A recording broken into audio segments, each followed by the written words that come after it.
नमस्कार सर्व B Ed धारकांनो. मी संतोष बोड्डेवार आपलं स्वागत करीत आहे विद्या कोचिंग क्लासेसमध्ये. जसं की सर्वांनाच माहिती आहे की सर्वोच्च न्यायालयाने परवानगी दिल्यानंतर महाराष्ट्र शासनाने शिक्षण मंत्र्यांनी अशी घोषणा केली होती. कंत्राटी भरतीच्या 18,106 जागा ह्या कंत्राटी भरती बेसिसवर निघणार आहे. ह्या जागा जिथं 10पेक्षा कमी पटसंख्या आहे तिथे एक कंत्राटी टीचर आणि जिथे 20पेक्षा कमी पटसंख्या आहे तिथे एक कंत्राटी टीचर आणि एक नियमित टीचर अशी भरती निघणार आहे, अशी घोषणा महाराष्ट्राच्या शिक्षण मंत्र्यांनी केलेली होती. पण तरी पण बराचसा काळ उलटून गेलेला आहे, तरी पण ही कंत्राटी भरती प्रोसिजर अजूनही काही सुरू झाली नाही. याची आपण सर्वच आतुरतेने वाट पाहत आहोत आणि भरपूर काळ जाऊनही कंत्राटी भरती नाही आहे आणि त्याचे अपडेट्स पण आपल्याला हवे राहतात. त्यासाठीच मी नेहमी अपडेट्स घेऊन येण्याचा प्रयत्न करत असतो, परंतु अजूनही काही कंत्राटी भरती सुरू झाली नाही. तरी पण बऱ्याचशा जणांचे असे कमेंट बॉक्समध्ये मेसेजेस होते की सर काहीतरी कंत्राटी भरतीबद्दल सांगा. तर कंत्राटी भरती ही थोड्या दिवसात सुरू होऊ शकते. जसं की सर्वांनाच माहिती आहे की निवडणुकीचा काळ सुरू आहे. तालुका पातळीवर सर्वांचं हे निवडणूक झालेले आहेत, तरी पण महानगरपालिकेच्या अजूनही निवडणुका चालू आहेत. त्यामुळे असं होऊ शकते की निवडणूक जेव्हा प्रोसिजर चालू असते तेव्हा संचारबंदी चालू असते. त्यामुळे संचारबंदीत कोणत्याही प्रकारची भरती प्रक्रिया होत नसते. असो, आपला मेन मुद्दा आहे की कंत्राटी भरती ही कधी सुरू होणार आहे. कारण कंत्राटी भरती आणि त्याच्यावरचे उपस्थित राहिलेले प्रश्न, कंत्राटी भरती जेव्हा सुरू होईल त्याची मी अपडेट्स देतच राहणार आहे. प्रत्येक जिल्ह्यामध्ये जेव्हा कंत्राटी भरती आहे, किती जागा निघाल्या, त्याचे नियम काय आहेत, कोणकोणते डॉक्युमेंट्स लागणार आहेत, ते सर्व बाबतीत मी तुम्हाला माहिती देणारच आहे.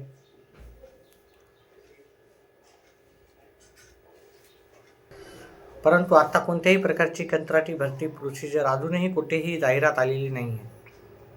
ही जाहिरात नक्कीच थोड्या दिवसात यायला सुरुवात होईल. तर बऱ्याचशा जणांचा असा प्रश्न आहे की सर याच्या आधीच आम्ही फॉर्म भरलेले आहेत, तर पुन्हा फॉर्म भरावं लागतील का? इथे लक्षात राहू दे की आपल्याला TET किंवा CTET पास नाही झालं तरी हे तुम्हाला कंत्राटी भरतीचे फॉर्म भरता येणार आहे. आणि इथे सर्वात जास्त प्रेफरन्स जो आहे तो स्थानिकाला दिलेला आहे. म्हणजे तुमच्या गावामध्ये तुम्ही एकमात्र जर DED धारक असाल किंवा BED धारक असाल आणि तुम्ही कंत्राटी भरतीसाठी फॉर्म भरला तर नक्कीच तुमचा विचार तिथे केला जाणार आहे.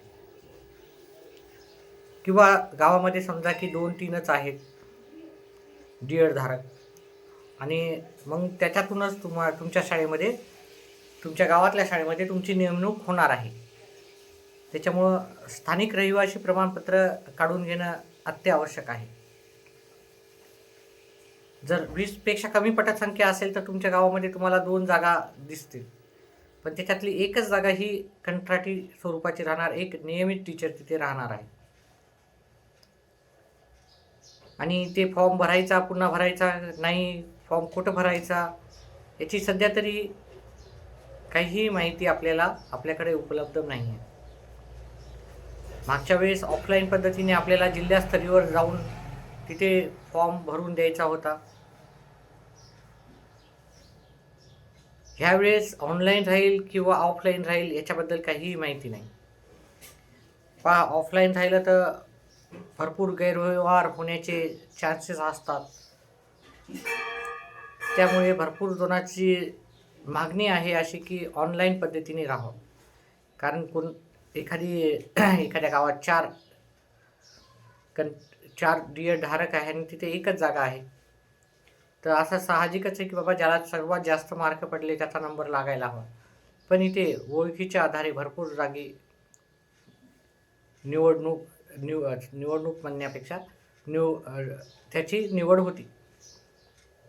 त्यामुळे इथे पारदर्शकता कुठे ना कुठे असायला हवी, हा सर्वांचा म्हणणं राहतं. पण अजूनही अशा कोणत्याही प्रकारचं आपल्याला याची माहिती नाही आहे. जेव्हा माहिती येईल तेव्हा मी तुम्हाला सांगेलच. सध्याच्याला एवढंच. नक्कीच 2-4 दिवसाला येईल, कारण भरपूर जणांचे असे मॅसेज राहतात की सर एक काहीतरी माहिती द्या, कंत्राटी भरतीचं काय झालं काय नाही, भरती निघाली नाही निघाली. त्यामुळेच मी पुन्हा आलो, कारण भरपूर मेसेजेस पाहून. आणि कोणत्याही प्रकारची काळजी न करता कंत्राटी भरती ही निघणारच आहे. त्यामुळे 1 महिना होऊन गेला तरी कंत्राटी भरतीची प्रोसिजर सुरू नाही झाली, म्हणून निराशावादी न राहता आशावादी राहायचं आहे. कंत्राटी भरती नक्कीच थोड्या दिवसातच येईल, थोडा विलंब होईल, पण नक्कीच याला सुरुवात होणार आहे. सध्याच्याला एवढंच. काही अपडेट्स असतील तर नक्कीच तुमच्यापर्यंत घेऊन येईल. जे गरजू लोक आहेत त्यांना हा व्हिडिओ माझा नक्कीच शेअर करा, व्हिडिओला लाईक करा, चॅनलला सबस्क्राईब करा आणि आपले व्हिडिओ पाहत जा. व्हिडिओ पाहिल्याबद्दल धन्यवाद.